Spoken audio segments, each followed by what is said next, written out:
तैतीस साल के बाद कोई पहले प्रधानमंत्री हैं जो हमारे देश यूक्रेन आ रहे हैं, तो ये एक बहुत हर्ष और उल्लास का माहौल है हमारे भारतीयों के बीच। हमें तो बहुत खुशी हुई कि मोदी साहब यहाँ पर आ रहे हैं। मैं तो ये समझता हूँ कि उनके चरण जहाँ पड़ते हैं वहाँ खुशहाली होती है। हम बहुत खुश हैं पहले तो कि श्री मोदी जी यहाँ आ रहे हैं।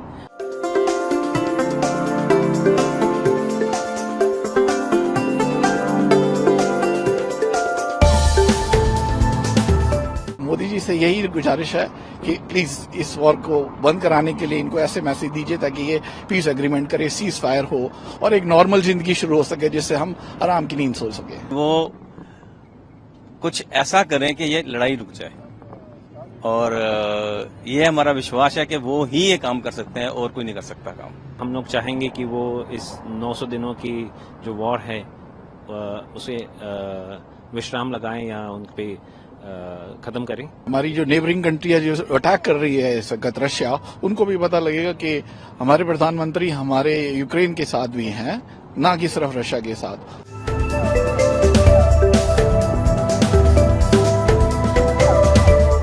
बहुत ही हिस्टोरिकल मोमेंट है।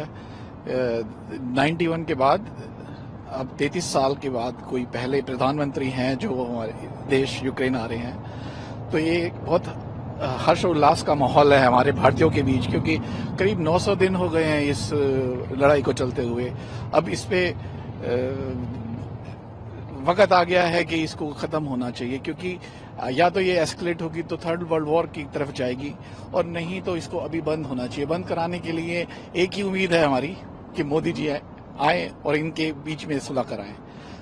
बहुत ही हर्ष उल्लास का माहौल है हमारे बीच में। बिल्कुल एक बहुत ही महत्वपूर्ण मैसेज होगा ये, जिससे कि हमारी जो नेबरिंग कंट्री है जो अटैक कर रही है इस वक्त रशिया, उनको भी पता लगेगा कि हमारे प्रधानमंत्री हमारे यूक्रेन के साथ भी हैं, ना कि सिर्फ रशिया के साथ। और वो चाहते हैं कि इन दोनों देशों के बीच में खत्म हो ये वॉर। उन्होंने पहले भी 2 बार बोला है कि ये वॉर का टाइम नहीं है, और दूसरी बार ये जब विजिट पे थे तब भी बोला कि यहाँ पे जब इन्होंने अटैक किया तो ये जब अस्पताल होता है उस पे बच्चे मारे जाते हैं तो बहुत दिल रोता है।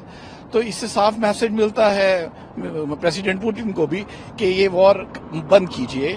और अब करीब 5.5-6 लाख लोग यूक्रेन की तरफ से मारे गए और इतने ही रूस की तरफ से, तो ये तबाही हो रही है, इसको बंद होना चाहिए। और एक ही किरण है हमारे बीच, वो है मोदी जी। तो मोदी जी से यही गुजारिश है कि प्लीज इस वॉर को बंद कराने के लिए इनको ऐसे मैसेज दीजिए ताकि ये पीस एग्रीमेंट करे, सीज फायर हो और एक नॉर्मल जिंदगी शुरू हो सके जिससे हम आराम की नींद सो सके। हमें तो बहुत खुशी हुई कि मोदी साहब यहाँ पर आ रहे हैं। मैं तो ये समझता हूँ कि उनके चरण जहाँ पड़ते हैं वहाँ खुशहाली होती है।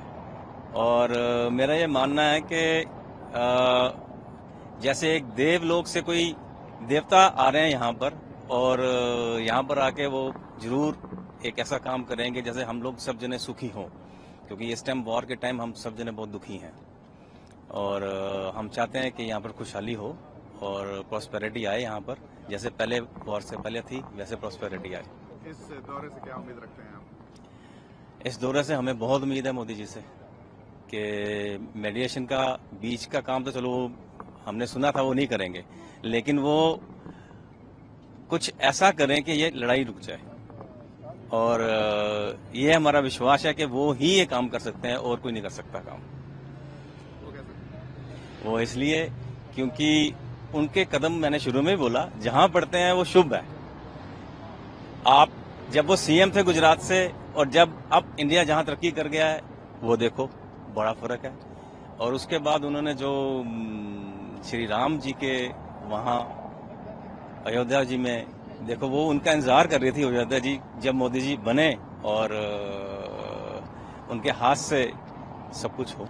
हाँ, सबसे इम्पोर्टेंट चीज है कि आजकल जो वॉर के टाइम जो बॉर्डर के ऊपर प्रॉब्लम्स आ रही हैं सबको, और एक तो वो हिंदुस्तानियों के लिए वो प्रॉब्लम्स खत्म हो जाएगी, और साथ में जो स्टूडेंट्स को भी काफी प्रॉब्लम आ रही है यहाँ पर आने के लिए। पहले जितने स्टूडेंट्स थे अब उतने स्टूडेंट्स तो यहाँ पर नहीं है, लेकिन जैसे पहले खुशहाली थी, स्टूडेंट्स थे, और यहाँ पर इवन फिल्म इंडस्ट्री भी आती थी यहाँ पर शूट करने के लिए, तो वो सब कुछ होगा। टूरिज्म का भी बहुत फायदा होगा और इस कंट्री में भी बड़ी खुशहाली होगी। हम तो इसका नमक खाते हैं कंट्री का, हम तो इसकी भी, हिंदुस्तान की साथ साथ हम इसको भी कहते हैं कि ये भी आगे बढ़े, तो हमें तो बड़ी उम्मीद है। हम बहुत खुश हैं पहले तो कि श्री मोदी जी यहाँ आ रहे हैं, और ऑफ कोर्स हम लोग चाहेंगे कि वो इस 900 दिनों की जो वॉर है उसे विश्राम लगाएं या उन पे ख़त्म करें, ताकि सब भारतीय प्लस यूक्रेनियन जो लाखों लोग बेघर हुए हैं यहाँ से, और वो वापस अपने घर आएं और अपना जीवन फिर से स्टार्ट करें।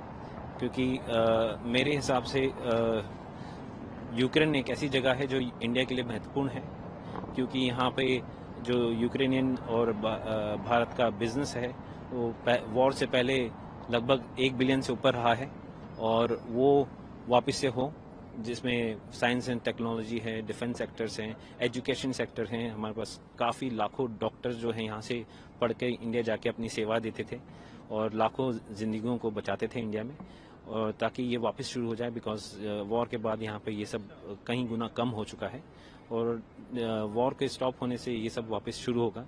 और हमारी यही उम्मीद रहेगी कि श्री मोदी जी आएँ और इस वॉर की जो क्राइसिस हैं उसे रोके, बातचीत स्टार्ट हो, क्योंकि जहाँ चाह है वहीं राह है। तो इस तरह से कोई राह नहीं निकलेगी, वो हमें लगता है सिर्फ मोदी जी ही कर सकते हैं। जी, मुझे बिल्कुल लगता है ये होगा, बिकॉज हम ऑलरेडी अतीत में दे चुके हैं कि जब ये वॉर स्टार्ट हुई थी तो एक मोदी जी ही थे जिन्होंने ऑपरेशन गंगा को स्टार्ट किया था और लाखों स्टूडेंट्स को यहाँ से बाहर निकाला था, और दोनों साइड से बात करके उस टाइम सीज फायर करवा के हज़ारों जो हमारे स्टूडेंट्स यहाँ पे थे उनको थ्रू ऑपरेशन गंगा डिफरेंट कंट्रियों से बाहर निकाला था। तो मेरे हिसाब से वही एक नेता है वर्ल्ड में जो कि ये चीज़ को संपन्न कर पाए हैं, और उन्हीं की बदौलत आई थिंक ये वॉर भी स्टॉप होगी और दोनों देशों में इससे संबंध बनेंगे।